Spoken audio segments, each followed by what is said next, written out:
chers amis. Nous sommes le 9 novembre 2011. J'ai décidé de commenter une émission de télévision que j'ai vue la veille, Mamba Siesi, où on a amené 4 députés, nouveaux élus à l'Assemblée constituante.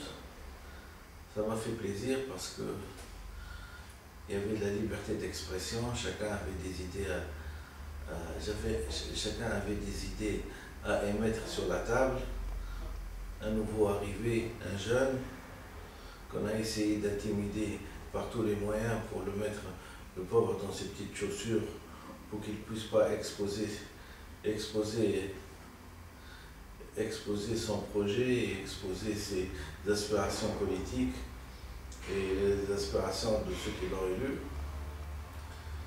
C'est déjà du non-respect. J'ai voulu donner une note globale. Elle est bien en deçà de ce qui a été avant les membres de la CS. Pourquoi? Parce que j'ai comme l'impression que certaines personnes qui ont été élues grâce à la Révolution. À partir du moment où on se présente pour une assemblée constituante qui est post-révolutionnaire, il est tout à fait normal que les principes de la Révolution guident les personnes qui se sont fait élire. Les principes de la Révolution sont simples à dire, et ils ont été énoncés par Che Guevara. C'est un véritable révolutionnaire est une personne qui aime son peuple, qui aime la justice et qui aime la vérité. Donc à partir du moment où on connaît ces 3 trépieds, on sait comment danser, comment dire. Si déjà en post-révolution, qui a mis un point final à 54 ans de gajibi, d'exploitation de l'homme par l'homme, de censure, de malversation, d'escroquerie, de faux et d'usage de faux, et qu'on arrive enfin à faire une révolution, que cette révolution-là est en train d'être regardée par tout le monde. Le monde entier est en train de nous voir comment on va transcender, comment on va changer. Il est inutile, je pense, que de tenir le langage d'avant la Révolution, entre autres. Les gens qui n'ont pas compris qu'est-ce qu'elle va amener, la Révolution, je pense que c'était un peu de l'irresponsabilité de se présenter. Et il est certain qu'ils peuvent avoir un alibi, c'est que les gens qui ont mis la période de transition ont essayé d'omettre beaucoup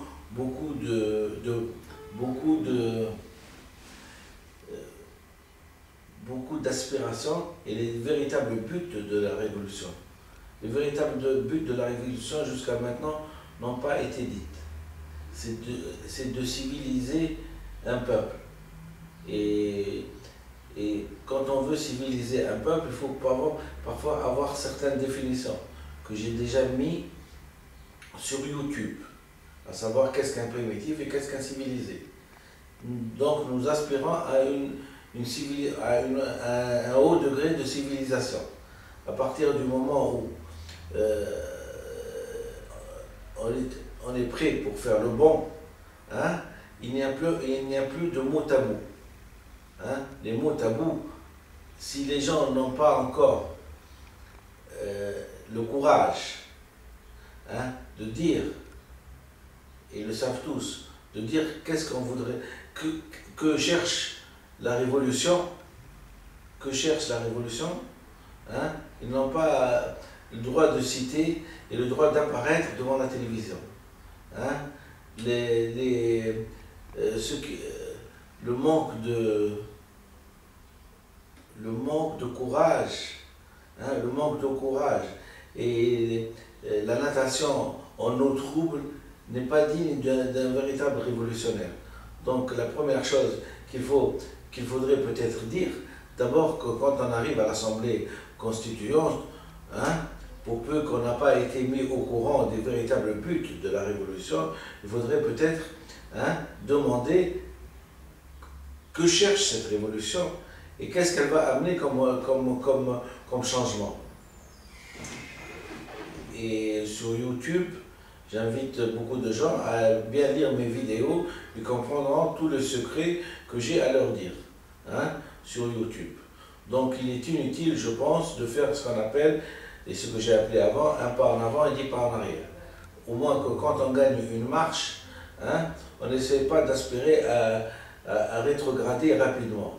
Donc la discussion de Mamba Siessi, il y a avant, la dernière, était beaucoup plus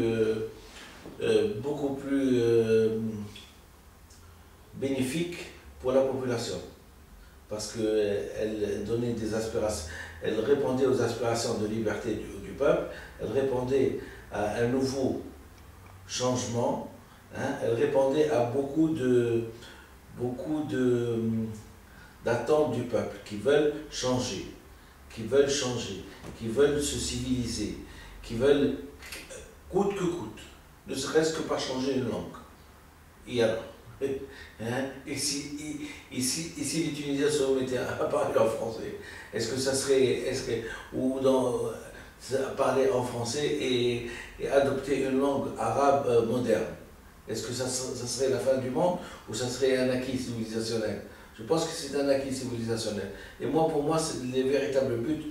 Hein, si j'ai un jour à jouer un rôle dans ceci, je n'irai pas par 46 000 chemins.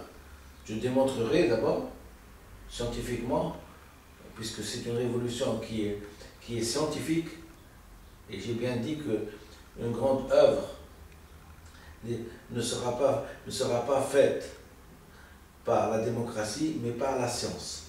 La grande œuvre sera faite non pas par la démocratie, mais par la science. On en veut pour preuve que toutes les idées qui peuvent jaillir d'un parlement et d'une population, elles sont bien, mais elles sont tributaires d'abord de principes généraux scientifiques.